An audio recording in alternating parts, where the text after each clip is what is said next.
this video, I'm going to show you how to install this shower pan and this shower drain. And if you're new to this channel, my name's Josh. This channel is all about building your own house, saving a ton of money. So be sure to subscribe, ring that bell so you get a notification every time I release a new video, and hammer that like button for me. That's all I ask in return for making this video. So without further ado, let's get started. The first thing we got to do is install the shower drain into that shower base. But I wanted to show you there's two different versions that you might want to consider. So the first one I'm going to show you is the offset. As you can see, the pipe that comes down is offset to the left or right or front or back. And this way you can avoid a floor joist if you're right beside one. And then you got your standard one that has the drain right in the center. And this is going to work great if there is no floor joist in the way. And I'm going to show you the reason why I had to use this offset one here onto the floor. As you can see here, this floor joist was right in the way of where my drain's going to be. I wanted a center drain in the shower, and it was the worst spot to put one because there is a floor joist right in the way.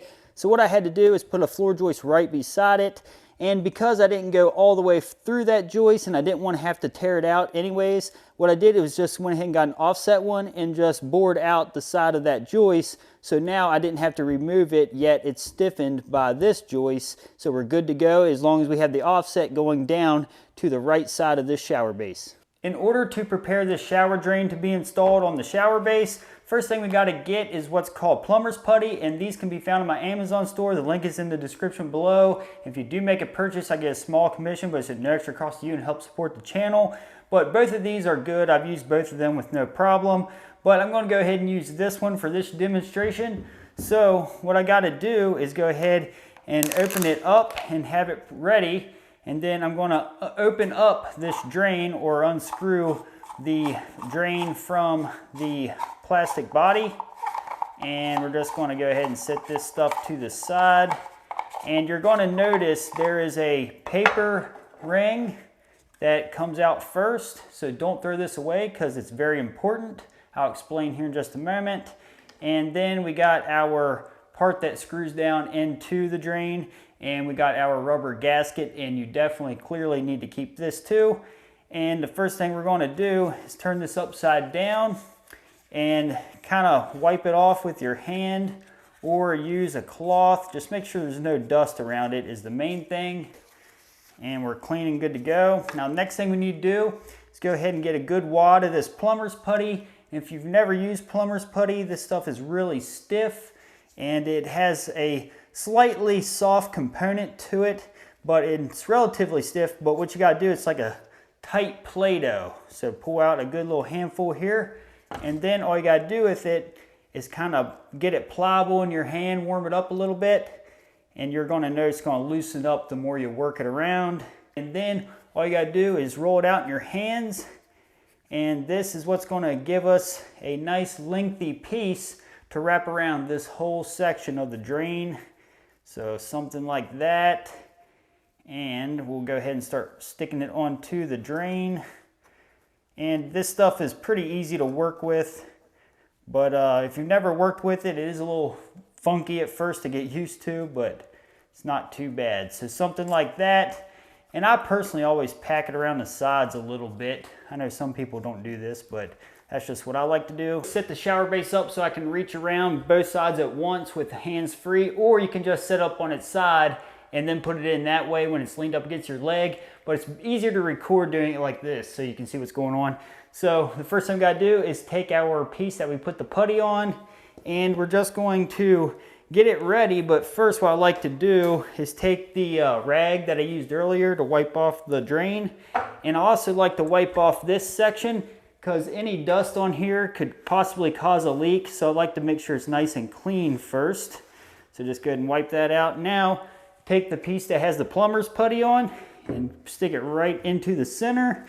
And you're going to notice that plumber's putty is going to feel relatively snug while it's going into the shower base.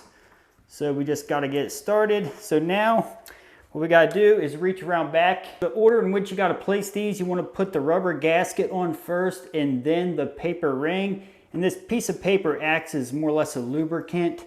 And now what we need to do is take our offset drain in this case, and if it's a center drain, it goes on the exact same way. So you first just go ahead and take your one hand, hold on the back side, Then the other hand, you're going to go ahead and start twisting this on and tightening it up.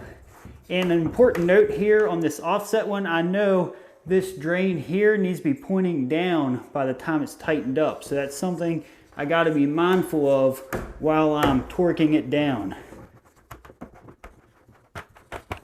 As you can see, we had plenty of plumber's putty on, and now all we got to do is we just pull this excess off and clean up around the drain, and then the drain is installed. Next step is to dry fit this into place just to double check and make sure everything lines up properly. I had the shower pan dry fit, and after checking the drain looks great.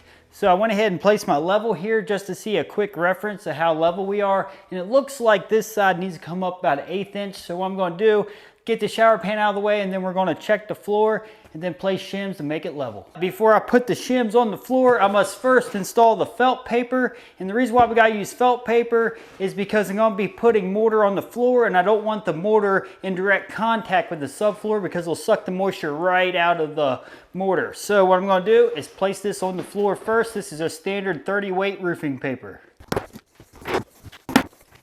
Here's where it can get a little tricky. As you can see on the bottom of most shower pans, there's going to be legs, and then they're all going to be connected with these fiberglass crisscrossings. So what we got to do is make sure the shim hits right where the leg is. So in order to do that, I marked across the floor where the front of the fiberglass shower is going to be, or the shower pan, and it looks like we're 10.5 inches back, and we're about, looks like 7.5 from the edge. So I'm going to go mark everywhere where one of these legs are going to hit in the corner, so that way we can make sure a shim's there. Just so you see a little better of what I did here, right here was where one leg's hitting, so I'm going to put the level on one side. Then here's the shim I secured over here, so I'm going to place it there. And as you can see, we are nice and flat. And then if you take a look over here, that's where the other leg's going. And then here's the opposing shim that I had to place. And if we take a look here, we are nice and flat there as well.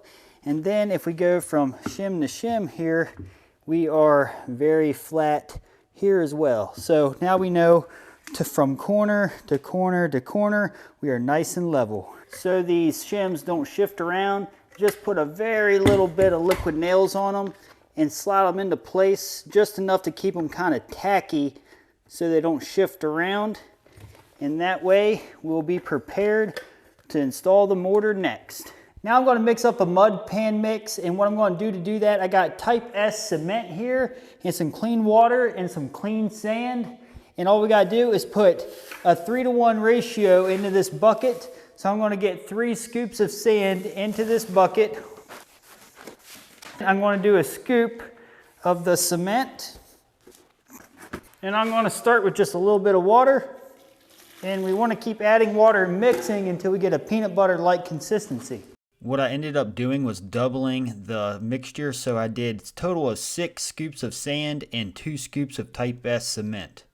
Now that we're thoroughly mixed, we're ready to put this on the felt paper. All right, so now all we got to do is take this mortar, lay it down on the bottom of this felt paper, just enough to get up off those legs. So yeah, as you can see here, we got that 1/4 inch or so. So we just got to make sure there's at least a 1/2 inch of mortar across this whole thing so that the whole bottom is sitting on a solid piece of mortar after it sets up. Let's do this. It ended up taking a total of 10 gallons of mortar to do this shower base. I probably could have got away with a little less, but I wanted to make sure there was plenty underneath that shower base to make it nice and secure. Now here comes the part I've been waiting for, setting the shower base onto the mud pan. So now I'm going to go ahead and carefully, I'm stepping right here where I have a little bit of mortar for the drain. I'm just going to set it right on top of those shims, nice and easy. I'm going to go ahead and rock it until we're back to where we were. This side looks good. Before I sat the shower base into the mortar, I went ahead and marked right here on each stud. So that way, whenever you go to set it back into place, it lines up with those marks and we know we're not propped up too much one way or the other. And also you can double check with your level as well. So that's always a nice safety thing you can do. To set it back in place, to double check the level, looks good. So now we know we're ready to secure the edges. What I do to secure my shower bases, I use a drill with an 1/8 inch drill bit, and I drill through the flange into the stud, and always check with the shower pan manufacturer to make sure you can do that. So all we gotta do is simply drill a hole right into the stud. And I go through and drill each one. And then just take standard galvanized roofing nails and drive it into the stud through the flange. And be extremely careful you don't hit your shower pan with your hammer. You can also use drywall screws, but I try not to use those because they're a little thicker than these and the cement board will stick out a little bit. Now that the shower pan is installed, I'm ready to move on to the next step, and that is installing the cement board on the walls for tile. If you're ready to move on to the next part and watch me install the cement board on these walls, check out this video. It'll help you out.